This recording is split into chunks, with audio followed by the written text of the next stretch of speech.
The other sea moved like a shard of defiance through the void, its hull blinking in the weak light of a distant sun. For decades, Yeard's fleets had dreamed of this moment, living behind non-space, pushing past the borders of map charts, and venturing into the abyss where no human voice had ever echoed. Inside the ship, tension hummed in the air. Every officer knew this wasn't a survey mission or routine patrol. This was humanity's first sanctioned step into the titanic assembly gathering of civilization so ancient and vast that their politics spent millennia. For the first time in history, humans had been invited. Commander Elias ran sat in HIS chair at the center of the bridge, as fixed on the navigation displays. He was a soldier by training, not a diplomat, but today he would have to be both. Beach IS hints, scared from years of service in Yard's defense forces, rested with deceptive come on the armrests. ETA to transit point, Vaur minutes, Lieutenant Mara Vey ernauernst from the helm. Her voice carried the clipped precision of someone forcing herself not to show nervous. The crew didn't speak the above. If the assembly chose to reject humanity, the invitation could just as easily become an execution order. Elias leaned forward. Status checked. 1BY1, the voices reported in. Engines holding stable to air. Communications rear line to. Defensive screens green to. Diplomatics pilot secure to. That last one made Elias stomach twist.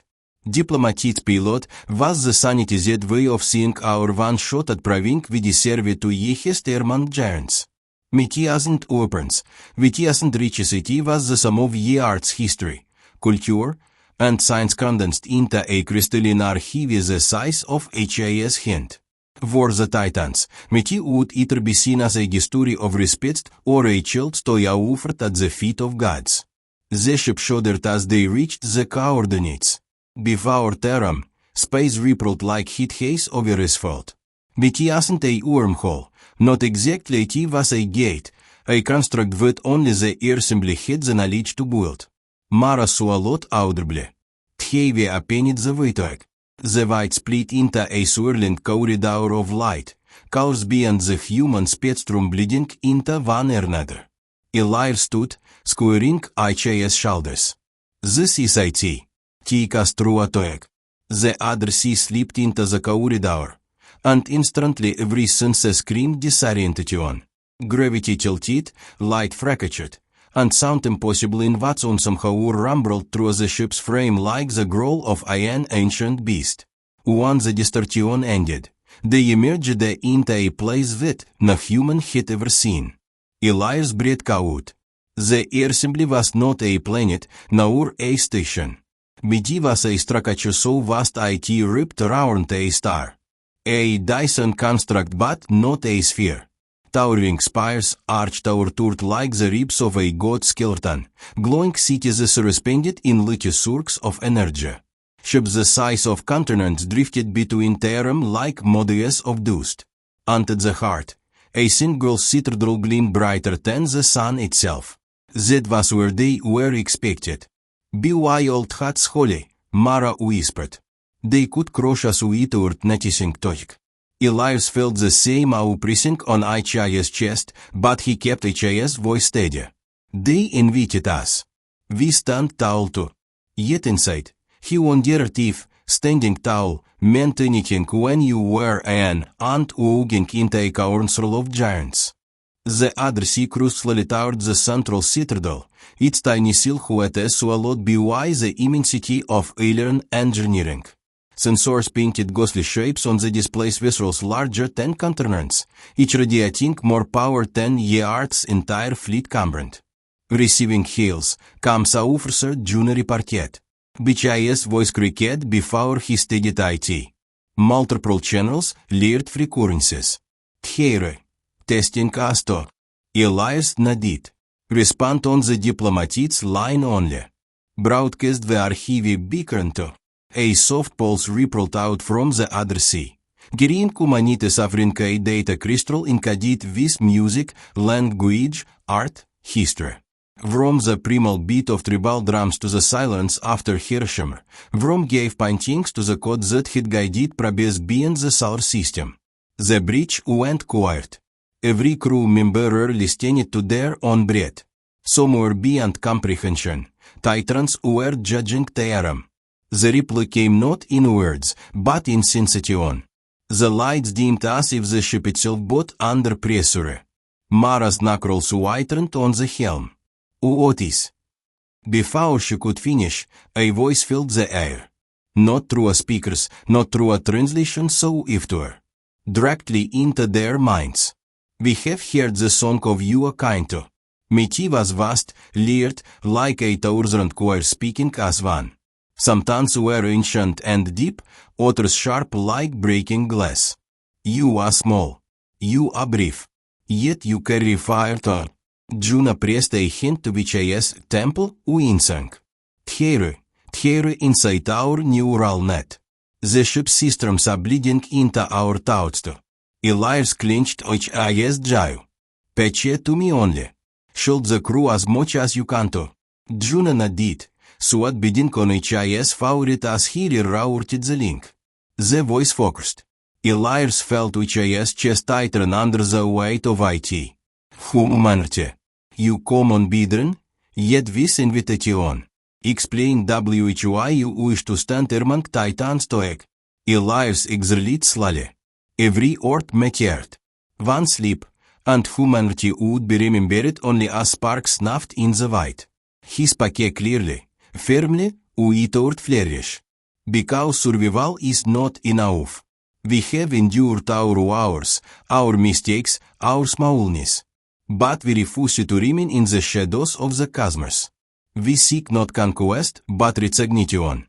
We seek to contribute, not to consume. To learn. To stand to silence. Can a pressure like a storm rolling through the bridge. You claim word. Many have claimed. Full remained to. The connection snapped. The crew gasped as the oppressive weight lifted. Mara turned in her seat, eyes wide. Did we pass? Elias didn't answer. Outside, the citadel gates were opening to colossal panels of living light peeling apart to reveal the assembly chamber. Whether we passed or not, he said, voice grim, you've been admitted to. The other seat drifted forward, do our feet be wise opposites. Inside, the chamber stretched beyond imagination. Planets could have fit within its walls. Platforms and thrones hovered at varying heights, each holding beings so alien that the human mind struggled to process the atom. One was a shifting storm of crystal shards. Another, a serpentine colossus coiled around a spear. A cluster of living suns dimmed and flirted in RHYTHM.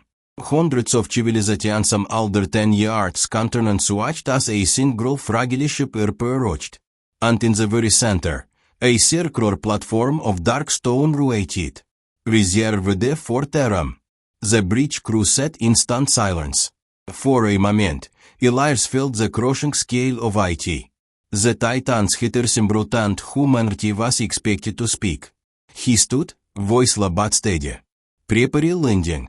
Whatever happens, history begins here too. The other seized into position above the stone platform.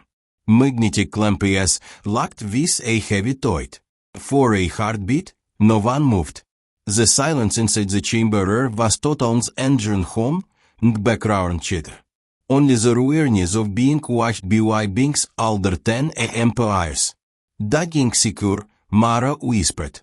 Her voice was thin, a threat against the immensity pressing in round Terram. Elias rose from HIS chair. HIS legs felt like they carried more weight than one should bear. He reached into HIS jacket and touched the crystalline archivismut, called Vragile. It seemed absurd that the sliver of glass might carry the sum of human existence. All hints remain at stations, he ordered, voice firm. Diplomatic team, Vismeter. Our figures on backrolled and stood. Juna, Mara, DR Yarak in the ship's cultural attack and chief potty officer Briggs, security detail. Each hour the same ich pression, drowned in tension. The airlock hissed open. And then, the universe shifted. As Elias stepped out, the sensation hit him like a tidal wave, gravity that isn't gravity, light that isn't light. The chamberer isn't built to human scale. The floor was a mosaic of shifting stone, every tile the size of a building. Herb of Terram, being the size of mountains, leaned into observe. Their presence was overwhelming, like staring into a storm-given flesh. One of the arms shifted. The sound was not sound, it was pressure, resonance, a vibration felt in teeth and bones. Gr. King stumbled. Briggs caught her elbow. Elias didn't look up if he let HFY wander too far. He feared the enormity would crush HFY's will. Instead, he walked forward.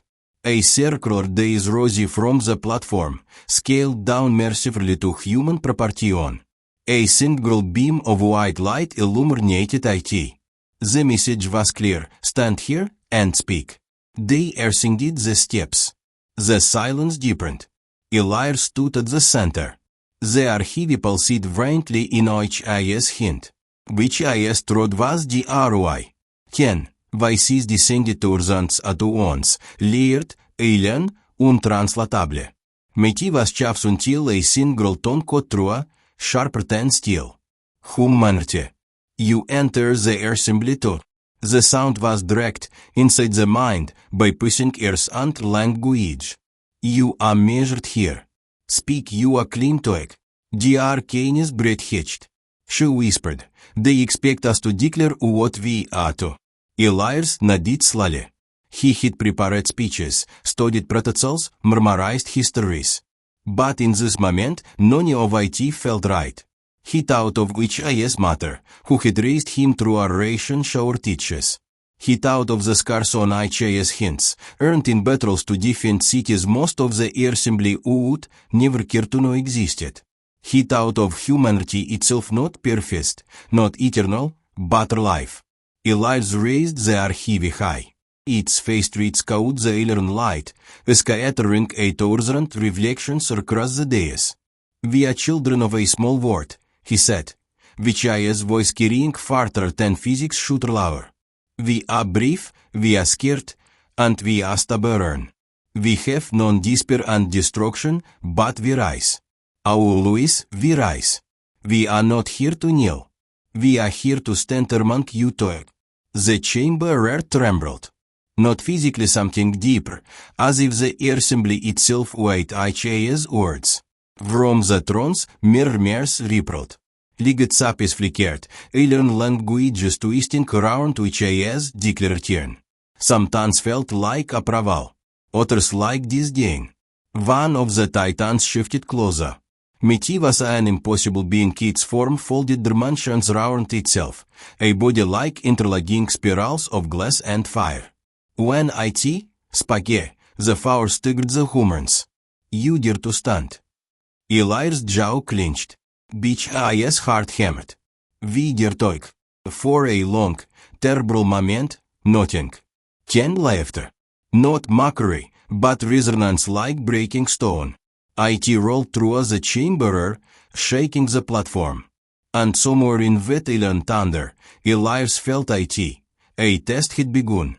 Next part, direct challenge from one titan. Emotions floor, groove reactions, first glimpse of whether humanity will be crushed or acknowledged.